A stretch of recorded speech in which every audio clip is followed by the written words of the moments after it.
1997 ലോക സിനിമയിലെ master പീസുകളിലൊന്നായ Titanic release ചെയ്തത് 26 വർഷങ്ങൾക്ക് മുൻപ്. ടൈറ്റാനിക് എന്ന യഥാർത്ഥ കപ്പലിന്റെ കഥ ലോകമെമ്പാടും പ്രശസ്തമാകാൻ ഈ സിനിമ വഹിച്ച പങ്ക് ചില്ലറയല്ല. ഹോളിവുഡിലെ മികവേറിയ താരങ്ങളായ ലിയനാർഡോ ഡി കാപ്രിയോയും കേറ്റ് വിൻസ്ലെറ്റും അഭിനയിച്ച ചിത്രത്തിന്റെ സംവിധാനമൊരുക്കിയത് ലോക സിനിമയിലെ അതികായനായ ജെയിംസ് കാമറൂണാണ്. ടൈറ്റാനിക്കിലെ ഏറ്റവും പ്രശസ്തമായ ഭാഗമാണ് കപ്പൽ തകരുമ്പോൾ അതിന്റെ വാതിൽ ഭാഗം പൊങ്ങിക്കിടക്കുന്നതും അത് നായികയ്ക്ക് രക്ഷപ്പെടാനായി നൽകിയിട്ട് നായകൻ പിന്മാറുന്നതും. ഒട്ടേറെ ചർച്ചകൾക്കും മറ്റും ഈ വാതിൽ ഭാഗം ഒരു വിഷയമായി.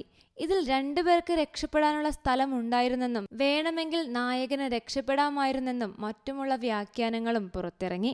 ഒടുവിൽ സാക്ഷാൽ ജെയിംസ് കാമറൂൺ തന്നെ വിശദീകരണമായി രംഗത്തെത്തി. ഇപ്പോൾ ഈ വാതിൽ ഭാഗം ലേലത്തിൽ വിറ്റിരിക്കുകയാണ്. 5.8 കോടി രൂപയാണ് ഇതിന് വിലയായി കിട്ടിയിരിക്കുന്നത്. ഒട്ടേറെ ആഘോഷങ്ങളോടെയാണ് വൈറ്റ് സ്റ്റാർ ലൈൻ എന്ന കപ്പൽ കമ്പനി ടൈറ്റാനിക്കിനെ നിർമ്മിച്ച് പുറത്തിറക്കിയത്.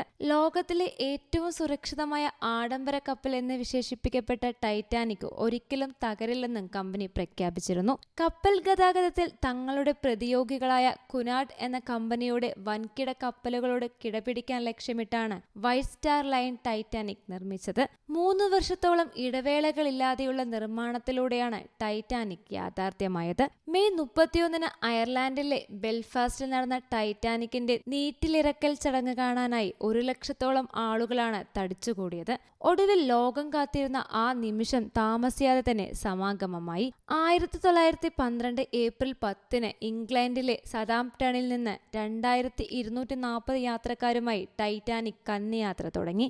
അറ്റ്ലാന്റിക് സമുദ്രത്തിലൂടെ മുന്നോട്ടു നീങ്ങിയ കപ്പലിന്റെ ലക്ഷ്യം അമേരിക്കൻ നഗരമായ ന്യൂയോർക്ക് ആയിരുന്നു. എന്നാൽ വിധിയുടെ തീരുമാനം മറ്റൊന്നായിരുന്നു. ഒരു ഭീമൻ മഞ്ഞുമല വടക്കൻ അറ്റ്ലാന്റിക്കിൽ കിടപ്പുണ്ടായിരുന്നു. ദുരന്തം തുടങ്ങുന്നതിനു മുൻപ് കപ്പലിലെ ഉദ്യോഗസ്ഥർ ഇത് കാണുകയും കപ്പലിന്റെ ഗതി മാറ്റാൻ ശ്രമിക്കുകയും ചെയ്തു. എന്നാൽ അതൊന്നും ഫലപ്രദമായില്ല. കപ്പൽ മഞ്ഞുമലയിലിടിച്ചു. അന്നത്തെ സാങ്കേതിക വിദ്യയുടെ ഏറ്റവും വലിയ കൊടിയടയാളമായ ടൈറ്റാനിക് താമസിയാതെ തന്നെ സമുദ്രത്തിന്റെ ആഴങ്ങളിലേക്ക് മുങ്ങിപ്പോയി. 1500-ലധികം ആളുകൾ ദുരന്തത്തിൽ മരിച്ചു.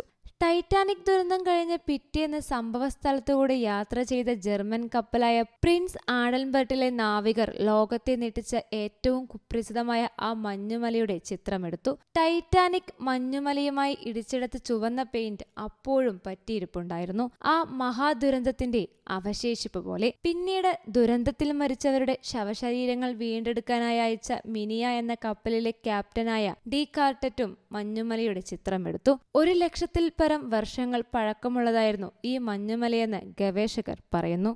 News desk you talk.